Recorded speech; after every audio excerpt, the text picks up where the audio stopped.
ವಾಣಿ ಶಿವರಾಮ್ ಅವರು ಇನ್ನೊಂದಿನ ಮಾಡ್ಕೊಳ್ತೀನಿ ಅಂತ ಬಂದು ನಂಗೆ ಟೈಮ್ ತೆಗೆದುಕೊಂಡಿದ್ದಾರೆ.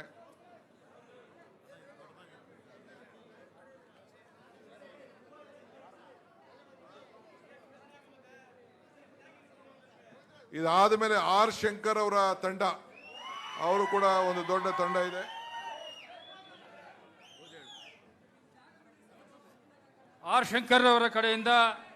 ಕುಂದಾಪುರದ ರತ್ನಾಕರ್ ಅವರು, ರಾಜು ಅಡವೆಪ್ಪರ್ ಅವರು ಮಾಜಿ ನಗರ ಪ್ರಾಧಿಕಾರದ ಅಧ್ಯಕ್ಷರು, ಮಂಜಣ್ಣ ಹಳ್ಳಡಾರ, ಷಣ್ಮುಖಪ್ಪ ಕಂಬಳಿ, ಶಿವಣ್ಣ ಮಣೆಗಾರ, ದಿಳ್ಳೆಪ್ಪ ಹೀರದಹಳ್ಳಿ, ಮಂಜು ಹಾರೋಗಪ್ಪ, ನಾಗರಾಜ್ ಪೊಲೀಸ್ ಗೌಡ್ರು, ಹುಲಿಯಪ್ಪ ಪೂಜಾರ, ನೀಲಪ್ಪ ಕೂನಬೇವು, ನೂರುಲ್ಲಾ ಕಾಜಿ ನಗರಸಭಾ ಸದಸ್ಯರು, ಅಬೀಬುಲ್ಲಾ ಕಂಬಳಿ ನಗರಸಭಾ ಸದಸ್ಯರು, ಭೀಮಣ್ಣ ಅರಳಿಕಟ್ಟಿ, ಕಿರಣ ಉಕ್ಕುಂಡ, ರೇವಣಪ್ಪ ಅಡ್ಡಿ